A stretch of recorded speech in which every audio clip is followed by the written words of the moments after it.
기도가 성령이여 충만하게 하소서입니다. 성령 하나님으로 인해서 가득 채워지는 것, 그것을 간절히 구하는 것이 성령이여 충만하게 하소서. 이는 성령이 자신의 삶을 지배하고 또 능력으로 채워주시기를 소망하는 말씀입니다. 이를 통해서 세상 유혹을 이기고 예수 그리스도의 인격과 성품을 나타내는 삶을 살게 해달라는 고백입니다. 성령의 임재를 간절히 구하며 또 죄를 회개하고 충만한 은혜를 베풀어 달라는 기도 내용이 또한 성령이여 충만하게 하소서입니다. 그래서 요한복음 14장은 여러분 예수님 십자가에 못 박히시기 전 제자들에게 하신 마지막 가르침을 담고 있는 게 요한복음 14장입니다. 그래서 요한복음 14장의 핵심 내용은 너희는 마음에 근심하지 마라. 요한복음 14장에서 1절에 나오죠. 이런 위로와 격려의 말씀이 있고요. 그리고 나서 요한복음 14장에서는 내가 곧 길이요 진리요 생명이다 라고 선언적 선포를 합니다. 예수님을 통한 구원의 약속, 그리고 내가 곧 길이요 진리요 생명이라는 이 말씀을 통해서 자신을 믿고 따를 것을 강조합니다. 예수님을 믿고 따를 것을 강조하는 게 요한복음 14장이에요. 그래서 내가 길이니까 나를 믿고 따라오렴. 내가 진리니까 나를 믿고 따라오렴. 내가 생명 그 자체이니까 나를 믿고 따라오렴. 또한 성령의 오심을 약속하고 예수의 이름으로 기도하면 응답받는다는 약속도 포함되어 있는 것이 또한 요한복음 14장입니다. 그래서 8절에서 15절에 보면 삼위일체 가운데 성부 하나님과 성자 예수님과 관계성, 즉 아버지 아들은 근본 한 분이시고 하나님이시라는 사실을 변증하는 내용이 8절에서 15절에 나오고요. 16절에서 31절은 죽음을 목전에 둔 예수께서 장차 너희에게 누구를 보낼 것이다? 보혜사를 보내실 것을 약속하는 내용이 포함되어 있습니다. 예수님은 이 말씀을 감람산에 올라가셔서 제자들에게 베다니 앞에 있는 감람원이라는 산에 오르셔서 하신 말씀입니다. 제자들에게 두 가지를 말씀하시는데 첫 번째는 성령에 대한 약속입니다. 예수의 떠나가심과 제자들에게 성령이 임하신다는 이 약속은 제자들에게 위로의 말씀이 될 것입니다. 하지만 제자들은 성령이 예수님의 떠나가심, 십자가의 죽으심을 말하죠. 십자가의 죽으심. 그리고 3일 만에 부활하셔서 승천하심. 그러므로 제자들을 떠나가심을 말씀하는 거예요. 이 말씀을 듣는 제자들은 상당히 불안하고 두려웠을 것입니다. 그런 제자들에게 안도하라, 안심하라, 걱정하지 마라. 내가 너희에게 누구를? 또 다른 보혜사를 보내주겠다라고 말씀하시죠. 사도행전에서 변화된 제자들에게 이 또 다른 그 보혜사를 보내신다고 했을 때 사도행전에서는 이 오순절 성령 강림 사건이 있죠. 그래서 이 제자들을 변화시킨단 말이에요. 그리고 제자들이 굉장한 용기와 담대함을 갖고요. 또 성령 안에서 권능과 지혜를 가지고서 그런 상상할 수 없는 일들을 행하는 것을 볼 수 있습니다. 그래서 또 다른 너희에게 누구를? 보혜사를 보내줄 테니까 누가복음 24장 49절에서는 뭐라고 하냐? 너희는 위로부터 능력으로 입혀질 때까지 이 성에 머물라. 또 사도행전 1장 8절에서도 오직 성령이 너희에게 임하실 것이니까 너희는 이 성에 있어라 라고 말씀합니다. 제자들이 감당해야 될 또한 사명에 대해서도 두 번째 말씀하죠. 제자들이 성령이 임하시면 그 다음에 너희가 감당해야 될 사명이 있다는 거죠. 그것이 마태복음 28장 19절에서 20절 말씀입니다. 너희는 가서 모든 민족을 제자로 삼아 아버지 아들과 성령의 이름으로 세례를 베풀고 내가 너희에게 분부한 모든 것을 가르쳐 지켜라. 마가복음 16장 15절에서도 너희는 원천에 다니며 만민에게 복음을 전하라. 그러니까 언제 전해요? 성령이 너희에게 임하시면. 성령이 너희에게 임하시면. 사도행전 1장 8절에서 그러잖아요. 성령이 너희에게 임하시면 너희가 권능을 받고 예루살렘과 온 유대와 사마리아의 땅 끝까지 이르러서 내 증인이 되라. 그리고 나서 예수께서 승천하셨단 말이죠. 예수님이 승천하신 후 제자들은 한 곳에 모여서 예수님의 약속을 붙잡고 기도했습니다. 사실 그들이 기도한 이유는 그 약속을 붙잡고 기도했지만 현실 속에서는 불안과 두려움 때문이죠. 밖에서 밀려오는 박해, 바리새인들의 박해, 그죠? 유대인들의 박해, 이것이 불안하고 두렵기 때문에 그들은 마가의 집에서, 마가의 집이 그들에겐 동굴이죠. 벗어나지 못하는 거죠. 벗어나지 못하니까 그들은 하나님 앞에서 그냥 기도 외에는 할 것이 없는 겁니다. 이것이 어떻게 보면 1차원적인 성도들의 모습일 수 있습니다. 여러분, 우리가 교회가 부흥되기를 바라면서도 교회란 동굴 안에서 기도만 하고 있어요. 나가지 않는다는 얘기죠. 전도하지 않는 거죠. 그런데 어떤 부흥이 있겠어요? 우리가 외치지 않는데 어떻게 성이 무너지겠어요? 우리가 나가서 전하지 않는데 어떻게 사람들이 듣겠어요? 그죠? 우리가 나가서 증거하지 않는데 우리 교회를 어떻게 알겠어요?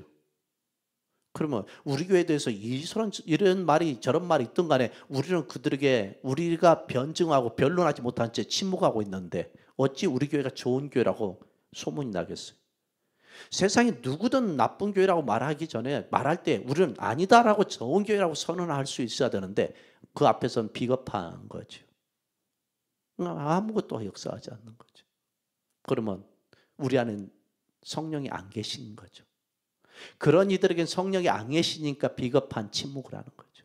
성령이 계시다면 그런 이들은 침묵할 수가 없는 거죠. 왜냐하면 사도행전에 2장 1절에 4절에 보면 오순절 날이 이미 이름에 그들이 다 같이 한 곳에 모였더니 호련히 하늘로부터 급하고 강한 바람 같은 소리가 있어 그들이 앉은 온 집에 가득하며 마치 불의 혀처럼 갈라지는 것들이 그들에게 보여 각 사람 위에 하나씩 임하여 있더니 그들이 다 성령의 충만함을 받고 성령이 말하게 하심을 따라 다른 언어들로 말하기를 시작하니라. 지금까지는 비겁하게 마가의 집에 있었지만 오순절에 그들에게 성령이 딱 임하셨을 때 불의 혀같이 임하셨을 때 성령이 말하게 하심을 따라 다른 언어로 말을 시작했대요. 다른 언어로. 이때가 예루살렘의 무슨 절기였죠? 오순절. 그러면 오순절 때는 이 흩어진 유대인들이 즉 흩어진 그 이스라엘 백성들이 예루살렘에 다 몰려들어요. 그냥 예루살렘에 몰려들었는데 이 숫자가 200만이 넘을 거라고도 말을 하죠. 여러분 이 당시 지배 국가가 어디냐면 로마예요. 로마 도시에 사는 인구가 약 100만이었대요. 즉 100만 정도 됐다면 지금 예루살렘의 오순절 절기를 지키기 위해서 얼마나 모였어요? 그보다 2배 더 모인 거죠. 그러면 이들이 어디서 왔어요? 흩어진 자들, 디아스포라 흩어진 자들이. 어디로? 때로는 저 그리스로 흩어졌고 저 아프리카로 흩어졌고 멀리 흩어진 자들이. 뭘 지키기 위해서? 오순절을 지키기 위해서. 사도행전에 보면 여러분 그 내시가 이 오순절 절기 때 왔다가 빌립을 만나서 복음을 받아들이잖아요. 에티오피아 내시가. 그러니까 이들이 몰려들었어요. 그러면 그들은 각 나라에서 살다 보니까 그 나라 언어를 사용하겠죠. 그죠? 같은 유대인이지만 같은 이스라엘 백성이지만 인종은 같지만 언어는 다른 언어를 쓸 수 있단 말이에요. 그런데 그들은 그들의 민족사관이 어떤 거예요? 유대교예요. 그 유대교 전승에 의하면 그들은 지켜야 될 절기가 있는 거죠. 그 중에서도 가장 중요한 절기 중에 하나가 바로 이 오순절이죠. 그러니까 오순절은 예루살렘에 몰려오는 거죠. 근데 이렇게 몰려들었을 때 각기 다른 언어로라고 그래요. 성령이 임하셨을 때 각기 다른 언어로 그들이 몰려든 자들에게 그들의 언어로 예수님의 제자들이 복음을 전했다는 거예요. 이거는 유일무이한 사건이에요. 그래서 유일하게 여기에만 있는 사건이에요. 오순절의 사건이. 왜? 이때는 정말 어떤 언어를 썼냐면 지방 언어를 쓴 거예요. 지역 언어를. 각 나라 언어를 쓴 거예요. 그런데 지금 우리가 쓰는 방언은 천상 언어를 써요. 그래서 이거는 유일무이한 사건이라고 그래요. 왜 그랬을까요? 이게 바로 예수께서 부활하시고 승천하신 이후에 처음 맞이하는 오순절에 예수가 누구이심을? 그리스도이심을. 예수가 그리스도이심을 이 오순절에 어디에? 예루살렘에 몰려든 모든 이들에게 그 나라 언어로 선포하게 하신 거죠. 그러면 지금은요? 지금은 한국은 한국 사람들이 한국 언어로 예수가 그리스도이심을 지금도 전해요? 안 전해요? 전하잖아요. 아프리카에서는 아프리카 언어로, 미국에서는 미국 언어로, 러시아에서는 러시아 언어로, 중국에서는 중국 언어, 일본에서는 일본 언어로 선포한단 말이에요. 여러분 일본은 우리나라보다 기독교가 먼저 들어왔어요. 그런데 기독교인 숫자는 굉장히 적어요. 0.4%인가 0.14%인가 0. 몇 %밖에 안 돼. 근데 앞전에 지금 뭐 요번에 오늘인가 일본 총리가 바뀌었잖아요. 여자로. 근데 일본 총리가 여자로 바뀌기 전에 그 전 총리가 바로 그 이시반가 그러는데 그 사람이 기독교인이에요. 0. 몇 %에 드는 기독교인이에요. 그러니까 일본은 이렇게 기독교인 숫자가 적어요. 그런데도 지금도 그 기독교의 명맥이 유지돼서 지금도 흘러가고 있고. 그런데 일본은 그만큼 복음이 들어가기 쉽지 않은 이유가 뭐냐면 일본은 진짜 말 그대로 만신이에요. 만신. 5만 가지 신이 다 있는 거예요. 일본은. 그러니까 일본은 진짜 복음 들어가기 쉽지 않아요. 이렇게 각 나라가 이렇게 신을 숭배하는 것들이 많을수록 복음 들어가기 쉽지 않고, 두 번째는 그 나라들이 신에 대한 절대성을 가진 나라들은 복음 들어가기가 쉽지 않아요. 그게 이슬람이에요. 이슬람은 신에 대해서 절대성을 갖거든요. 그게 자기 신 외에는 없는 거죠. 그러니까 그런 이슬람 나라에서는 여러분 중동 지역이 거의 그렇잖아요. 그러니까 중동 지역만 그런 것이 아니라 방글라데시나 이 파키스탄도 이 이슬람이 들어갔단 말이에요. 이런 나라들은 복음이 들어가기가 쉽지 않죠. 왜냐하면 절대성을 가졌으니까. 그럼에도 불구하고 성령이 우리에게 임했으니까 우리는 그렇다고 해서 여러분이 저 지금 중동 가서 복음 전하고 있어요? 우리는 그 언어가 필요해요? 안 필요해요. 우리는 지금 러시아 가서 복음 전해요? 아니에요. 우리가 지금 뭐 중국 가서 복음 전하지 않잖아요. 그렇죠? 미국 가서 복음 전하지 않잖아요. 우리의 영역은 어디예요? 대한민국이고. 대한민국 안에서 우리가 쓰는 언어는 한글이란 말이에요. 그러니까 우리는 복음 전하는 데 있어서 낯설 필요가 있다 없다? 없어요. 왜? 우리는 한국어로 말하면 돼요. 뭐를? 예수가 그리스도이심을. 바로 이것이 바로 두 번째 성령이 제자들에게 주신 예수께서 두 번째란 말이에요. 그 두 번째가 바로 제자들이 감당해야 될 사명이죠. 너희는 복음을 전하라. 그 결과 이 오순절 성령 강림 사건과 각 나라 언어로 복음을 전하면서 이 초대교회가 오전 9시, 정오 12시, 그 다음에 오후 3시에 이들은 지속적으로 기도를 쉬지 않고 했어요.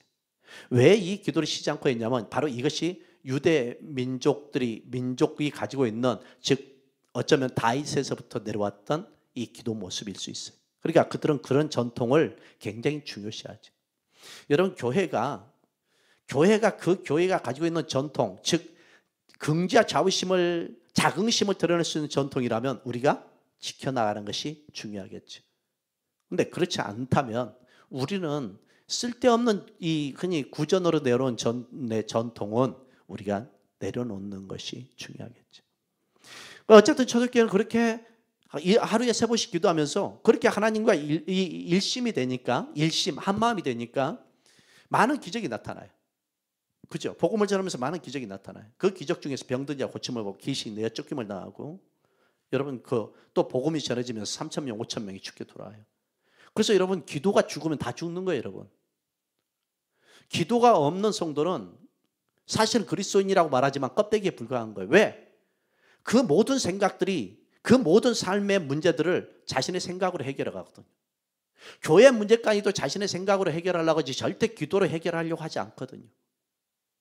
그래서 기도의 사람과 육신에 속한 사람은 늘 충돌할 수밖에 없어요. 부딪힐 수밖에 없는 거예요. 교회가 시끄러운 것 중에 하나가 뭐냐면 세속화돼서 그래요. 교회 안에 있는 성도들이 세속화돼서, 기도가 없다 보니까 세속화돼서 자신의 방법이 맞다고 생각하는 거예요. 두 번째, 교회가 시끄러운 것은 영적인 사람과 육신에 속한 사람들이 부딪혀서 그래요. 육신에 속한 사람은 영에 속한 사람의 그 비밀을 몰라요. 모르니까 그들은 자꾸 오해하고 애곡하는 거예요. 여러분 집에서 예수 믿기 때문에 여러분 가족과 충돌하지 않아요. 예수 믿기 때문에 여러분 가족과 충돌하는 것이 없어요. 왜? 예수를 믿어도 적당히 세상과 타협하고 가족과 타협하면 충돌할 일이 있어요, 없어요? 없단 말이에요. 근데 복음의 진리를 깊이 알면 영적인 사람과 육신에 속한 사람은 충돌할 수밖에 없는 거예요. 그런 가정이 얼마나 돼요? 없어요. 근데 반대로 그렇게 충돌이 날 때 육신에 속한 사람을, 영적인 사람은 어떻게 해요? 가족이기 때문에 품고 안고 사랑은 오래 참고 온유하며, 그죠? 믿고 바라고 소망하면서 가는 거예요. 그때 누가 이겨야 돼? 육신에 속한 사람이 이겨야 돼? 영에 속한 사람이 이겨야 돼? 영에 속한 사람이. 과거에 서울에서 그 일산까지 오셨던 권사님이 계세요. 그 권사님은 이 타협이 없어요. 수요일도 금요일도 타협이 없어요. 수요일에도 와요. 금요일에도 나와요. 주일날도 와요. 그럼 남편이 그런 아내를 보면서 때로는 가족 모임 있잖아요. 때로는 뭐 친구들끼리 뭐 놀러 가잖아요. 그럴 때마다 부부끼리 놀러 가잖아요. 타협이 없어요. 근데 어느 순간에 타협을 하더라고. 그 어느 순간에 딱 타협이 되니까 그 타협의 빌미가 되잖아요. 당신 그때도 갔잖아. 당신 그때도 갔으니까 왜 그때 빠져놓고 지금은 안 빠진다고. 희한한 사람이네. 그 순간부터 어떻게 해야 돼? 이미 빌미가 제공되는 순간부터 또다시 타협이 되고 또다시 타협이 돼요. 그러면서 어떻게 되냐? 그렇게 영적인 권사님인데 재정을 보고 재정이 어려울 때는 정말 아낌없이 자기가 헌금을 해서 재정을 채웠던 분이에요. 일산서도. 근데 어느 순간에 육신에 딱 타협하더니 서서히 기도가 무너져요. 그러더니 육신에 속한 사람이 되어버리더라고요. 이게 수십 년 신앙생활 한 사람도 이럴 수 있어요. 그분은 어떤 분인지 아세요? 자기 동생이 용인에서 교사였어요. 고등학교 교사. 고등학교 교사였는데 이 동생이, 남동생이 정말 뭐 선해요. 착해요. 근데 그 삶에 어떤 그 굴곡이 생기면서, 가정에 굴곡이 생기면서 술에 그 의지하고 의존하기 시작했어요. 의지를 뛰어넘는 게 의존이에요. 의존하는 순간부터 주종이 돼요. 주종. 술이 주인이 돼요. 술의 종이 돼요. 그러면서 술에 취해서 이제 술 중독에 빠진 거예요. 그러니까 아내가 이혼했어요. 아내가 이혼하면서 딸을 데리고 나가버렸어요. 연락도 안 돼요. 그러니까 이제 더 황폐화됐잖아요. 황폐화되니까 고등학교 미술 선생이었는데 저 학교에서 인정받는 선생이었어요. 근데 안 채워지니까, 자기의 빈잔이 안 채워지니까 늘 술로. 그래서 그런 분을 제가 케어해주고 신방해주고 관리해줬어요. 나중에는 어떻게 했냐면 진짜 말 그대로 그 비명 행사를 한 거예요. 집에서. 어떻게 술에 취해가지고 집에 왔는데 술이 너무 취해서 구토를 하잖아요. 구토를 했는데 구토하면서 그것이 기도를 하면서 기도를 막아버렸어요. 그리고 거기서 죽었어요. 그러니까 아무도 없는 상황에서 연락이 안 되니까 목사님 가보시죠. 갔는데 그 우리 지역도 아니었어요. 서울에서. 다른 지역이 담당 교육자가 따로 있었는데도 저를 의지해서 같이 갔더니 경기도 용인 쪽이었어요. 세상에 아파트 열고 들어가니까 거실에 토한 것이 뭐 말할 것도 없고요. 이미 그 토한 상황에 죽어 있는 거죠. 그래서 그 권사님이 뭐라고 하나님께 기도했냐? 그 모든 걸 다 마무리해 줬어요. 제가. 그랬더니 하나님 평생 제가 목사님을 섬기겠습니다. 사람 말은 믿을 게 못돼. 그런데 그런 권사님을 누가 흔들어대기 시작했냐면 육에 속한 권사님이 우리 교회에 있었어요. 육에 속한 권사님이. 남편도 자식이 뜻대로 안 돼. 자식들도 움켜쥐고 자식이 우상이야. 남편은 뜻대로 안 돼. 그러니까 어느 순간부터는 이분이 참 봤을 때는 우아하고 교양적이에요. 사람이 봤을 때는 정말 우아하고 교양적인 거예요. 이분은. 그래서 사람들이 따르지. 근데 믿음 안에서 보면 우아하고 교양적인 것처럼 보일지 몰라도 믿음 안에서는 육에 속한 사람이지 영에 속한 사람이 아니었어요. 모든 생각이, 모든 방식이, 모든 방법이 기도하고 해결한 것이 아니라 자신의 생각으로서 해결하려고 그래요. 그러니까 그 안에 들어가더니 그 권사님 역시도 그렇게 영에 속했던 사람이 육에 속한 사람의 영향을 받더니 육에 속한 사람이 되어버리더라고요. 그러고 나서 무너지더라고요. 여러분 믿음은요 한순간에 무너집니다. 그래서 우리가 깨어있으라는 거예요. 목사라고 안 무너질 것 같아요? 여러분 중이 고기 맛을 알면 한순간에 무너져서 맨날 고기 찾고 술 찾아요. 그것이 전라남도 해남의 대흥사의 중들이 그랬었다고요. 여러분 그러면 몰래 안 먹을 것 같아요? 중들이 고기 맛을 알면 여러분 한순간에 무너져요. 목회자도 한순간에 무너져요. 권력 맛을 알고 세상의 돈 맛을 알고 세상의 맛을 알고. 성도는 그러면 목회자보다 더 연약한 성도들은 한순간에 무너져요. 왜? 기도 없으면 죽는 거예요. 그래서 그 기도의 영적인 기도의 용사라는 그 토우저라는 목사님 내지는 신학자는 기도가 없는 사람은 죽은 사람이라고 그래요. 내가 그 책 읽고 있거든. 기도가 없는 사람 죽은 사람. 하나님은 모든 상황 속에서 기도 속에, 모든 환경 속의 기도 속에서 일하신다는 거예요. 근데 기도가 뭐가 그렇게 중요한데? 라고 했을 때 바로 그 기도하는 이는 그 순간에 성령 하나님이 그와 함께 하세요. 성령 하나님. 그래서 우리가 기도가 없다는 것은 참 위험한 일이에요. 여러분 자식이 잘 되기를 바란다면 주일날 꼭 기도에 대한 설교를 다시 들어보세요. 항상 기뻐하라는 설교도 이어서 이 하나의 콜라보거든요. 꼭 다시 들어보세요. 그래서 그 기도로 여러분 자식을 세우고 기도로서 여러분 인생을 세워가지 않으면 훗날에 보면 여러분 다 무너지잖아요. 어쨌든 이 기도로서 초대교회가 복음이 전해졌고 그리고 기도 가운데서 교회가 세워졌어요, 여러분. 그래서 교회는 어떻게 세워진지 아세요? 사람이 인식 방법으로 세워진 것이 아니라 오순절 성령이 임하심으로 해서 그들의 기도 가운데 교회가 세워진 거예요. 그래서 교회는 기도 가운데 세워졌기 때문에 교회는 뭐 하는 곳이어야 돼요? 기도가 없으면 안 되는 것이에요. 그래서 예수께서 그러잖아요. 성전을 갈아엎으면서 내 집은 만민이 기도하는 집이다. 근데 기도가 없으면 뭐가 돼요? 그 집이 도둑의 소굴이 되는 거예요. 도둑의 소굴이 된다는 게 무슨 얘기냐? 인본주의이고 인간적이고 세상적이고 세속적인 방식으로서 문제들을 해결하려고 한다는 얘기예요. 제가 우리 교회를 보면 우리 교회 저 오기 전부터 40년, 40년 됐다는데 그 전에도 기도가 없었던 것이에요. 물론 기도했을 거예요. 기도하는 분들 끊임없이 기도했고 그 기도로서 움직였고 기도로서 왔지만 실제적으로는 목회자도 장로님들도 기도가 없었던 것이에요. 기도가 없으니까 사람 방식과 사람 방법으로서 이것을 가고 시끄럽고 그 시끄러움이 끊임없이 않는 거예요. 기도에는 없는 거예요, 여러분. 기도하는 이들은 도둑의 소굴을 만들 수가 없어요. 내 집은 만민이 기도하는 집이다. 여러분 집도 기도하는 집이 되기를 소망합니다. 그랬을 때 들어오는 순간 평안이 있어요. 어떤 집은 신방가면요 들어가는 순간부터 심란해요. 찬송을 드리는데 찬송이 안 나와요. 참 몸이 정말 빠져요. 기가 빠져요. 정말 힘든 집이 있어요. 근데 반대로 어떤 집에 들어가면 평안해요. 정말 잠잠히 평안해요. 여러분 집이 그만큼 기도가 있는 집이 되기를 소망해요. 육신에 속한 자, 또 육신의 종이 있고 안목의 종이 있고 이생의 자랑으로 가득한 집을 만들지 마세요. 여러분 얼마 전에 우리 문정균 지사님, 유미옥 권사님 그 등록 신방하고 신방 갔는데 그 집도 역시 또 평안해요. 아늑하고 포근하고. 여러분 모든 집들이 그와 같이 되기를 원합니다. 그러기 위해서는 우리 안에 여러분 예수께서는 그랬잖아요. 성령이 너에게 주실 것이요 너희는 가서 제자 삼으라고 그랬단 말이에요. 그래서 사도행전 2장 1절에 4절에 오순절 성령 강림 사건이 있었잖아요. 근데 그 이 말씀을 이미 요한복음 14장에서 우리에게 하고 계세요.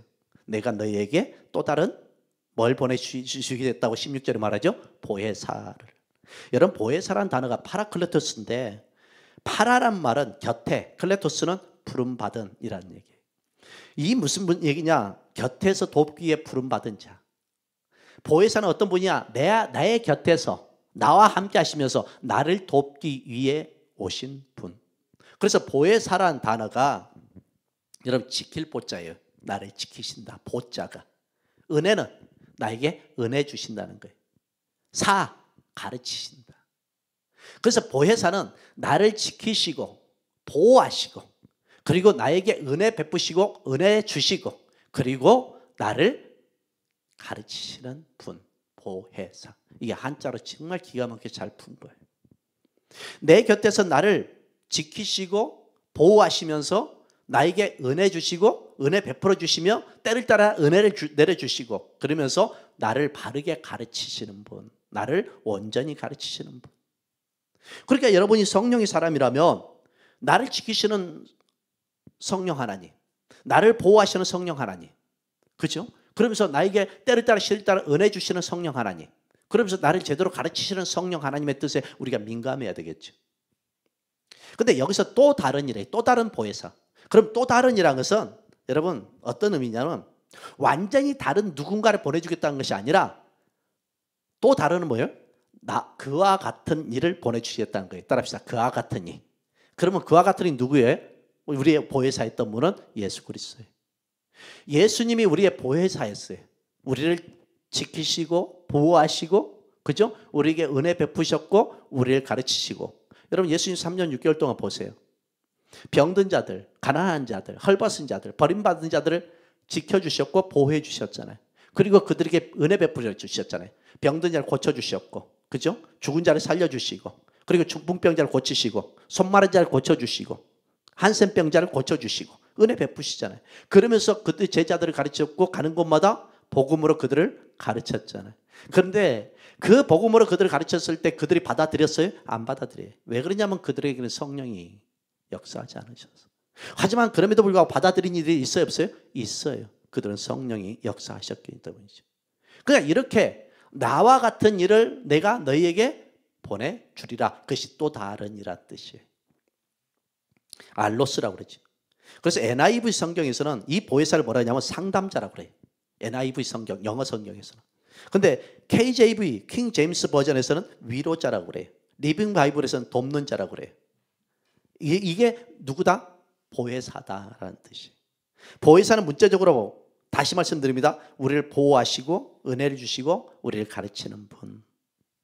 그분을 우리는 뭐라고 하냐? 상담자, 돕는 자, 위로자, 중재자라고 말합니다. 여러분, 예수님은 우리의 상담자이신데 먼저 알아야 될 게 있습니다. 주님은 우리와 함께 하시는 분. 성령은 어떤 분이다? 우리와 함께 하시는 분이다. 내가 너희와 영원히 함께 하리라. 함께 하지 않으면 우리를 상담해 주지 않아요. 우리를 위로할 수가 없어요. 우리를 도와줄 수가 없어요. 함께 하지 않으면. 그죠? 우리를 공급해 줄 수가 없고 우리를 보호해 줄 수가 없는 거예요. 함께 하지 않으면. 사랑하는 성도 여러분, 그래서 성령 하나님 어떤 분이다? 함께 하시는 분이다. 임마누엘이죠. 여러분, 하나님의 이 성호라고 하죠. 신명이라고도 하죠. 하나님은 어떤 분이다? 임마누엘, 우리와 함께 하시는 분이다. 예수님도 임마누엘, 우리와 함께 하시는 분이다. 성령 하나님 역시도 임마누엘, 우리와 함께 하시는 분이다. 그 함께 하시면서 성령께서 하시는 일은 구원을 성취하신다. 따라합시다. 구원을 성취하시다. 그러면 구원을 완성하시는 분 누구예요? 예수 그리스도입니다. 예수님은 십자가에 죽으셔서 우리의 구원을 완성하셨어요. 죄로부터 우리를 구원해 주셨고 사망으로부터 우리를 건져 주셨어요. 그것이 십자가 부활 사건이에요. 그것은 완성된 사건이에요. 근데 이 완성됐다 할지라도 이 완성된 것을 끊임없이 뭐 해야 돼? 성취해 가야 될 거 아니에요. 그죠? 완성된 공간으로. 그 일을 누가 하세요? 성령 하나님이 하시는 거예요. 성령 하나님은 구원을 성취하신다. 그래서 성자 예수님은 구원을 완성하시고 성령 하나님은 구원을 성취해 가시는 거예요. 완성된 자리로 초대하셔서. 여러분, 우리가 예수를 믿기 때문에 성령이 임하셨다고도 믿을 수 있지만 성령이 임하셨기에 예수를 믿는 거예요. 그죠? 성령이 임하셨기에 내가 하나님을 아버지라고 부르는 거예요. 예수를 주라고 부르는 거예요. 예수를 믿는다는 것은 내가 인위적으로 내 행위와 공로로서 내가 결단할 수 있다고 생각하는 거예요. 아니요. 근데 성령이 이미 임하셨기 때문에 그가 예수를 고백하는 거예요. 그래서 이것을 뭐라고 하냐? 애정론이라고 그래요. 애정론. 하나님께서 만세전에 나를 선택하셨고 그 다음에 선택하신 하나님이 애정 가운데 어떤 애정은 뭐예요? 그 시대에 그 때가 되면 나를 부르신다는 거예요. 하나님의 섭리 가운데서 나를 부르셨다는 거예요. 이것이 애정론이에요. 그래서 내가 구원받은 것을 보면 우연히 갑자기 구원을 받은 것 같지만 실제적으로 내가 그렇게 거부하고 거절했던 예수를 어느 순간에 내가 지금 믿고 있단 말이에요. 내가 결정해서 아니요. 이미 내 안에 애정, 즉 하나님이 그때가 되었을 때 나를 성령께서 이미 나를 구원을 성취해 가시는 거죠. 그러면 그때까지 성령은 어떻게 하셨어요? 나를 끊임없이 설득하셨고 나와 논쟁하셨고 그죠? 나와 토론하면서 내 아집과 고집을 끊임없이 받아주면서 그분은 꺾어 가셨던 거죠. 그렇게 안 했으면 예수 믿었을 것 같아요? 내가 믿었어? 아니요. 여러분, 그래서 강도가 예수를 믿고 잔인한 난폭자가 살인자가 이렇게 예수를 믿는 거 보면 그래서 깜짝 놀라는 경우가 뭐냐? 그들이 결단해서 믿은 것 같지만 실제적으로는 하나님께서 예정 가운데 그를 선택한 그때에 성령 하나님이 그를 통해서 추수하신 거예요. 추수하시기 위해서 그 생각과 감정과 의지를 끊임없이 토론과 논쟁을 통해서 설득하신 거예요. 그래서 내가 삼박자가 맞아졌을 때 예수를 그리스도라고 고백하는 거예요. 믿습니까? 어느 순간에 내가 머리로는 받아들일 것 같아. 근데 내 감정이, 내 자존심이 내 못 가. 그죠? 그것까지 어느 순간에 뭐 꺾였어. 근데 내 의지가 아직은 내 마음대로 안 돼. 그것까지 꺾여질 때 우리는 지성, 감정, 의지가 삼일째 하나님 앞에서 우리가 그것이 설득됐을 때 예수를 그리스도라 믿고 하나님을 아버지라 믿고, 지금도 그러잖아요. 우리가 신앙생활 하면서 보면 기도합시다. 말은 맞아. 주일날 내가 그렇게 신임하게 기도하자 해도 진짜 새벽 안 깨워. 참 찬란한 성도들이. 근데 보세요, 반대로 그런 지금도 예수를 믿는데도 불구하고 끊임없이 맞아, 기도해야 되는데 그런데 내가 잠이 많아서 못 깨우는 거예요. 맞아, 기도해야 되는데 그런데 내가 말이야는 자기 변명이고 자기 회피예요. 그래서 감정이 동의하지 못하는 거예요. 근데 반대로 그게 동의했을 때 내 생각도 감정도 의지도 동의했을 때 새벽을 깨울 수 있고 새벽을 드릴 수 있고 새벽에 나올 수 있는 거예요. 그게 쉽지 않은 거예요. 그래서 제가 그랬잖아요. 여러분은 오늘 하루 주어진 시간이 24시간이잖아요. 24시간을 살아가는 거예요. 그렇죠? 24시간을 살아가는데 24시간 중에서 이것이 일반적인 세상 시간이에요. 세상 시간 굴러가요. 세상 시간 흘러가요. 그런데 세상 스케줄을 맞춰서 우리는 살아가고 있는 거예요. 그런데 그런 세상 스케줄과 역행하는 것이 뭐냐면 기도 시간이에요. 그렇게 바쁘고 분주하게 세상 스케줄에 따라 살지만 그럼에도 불구하고 나는 그 시간 따라 살지 않을래. 나 이 시간만 하나님께 나가서 기도할래. 이 시간만 하나님께 기도할래. 이게 바로 세상 시간을 역행하는 거예요. 그걸 무슨 시간이라고 하냐? 하나님의 시간이라고 그래요. 근데 그게 쉽나요? 쉽지 않아요.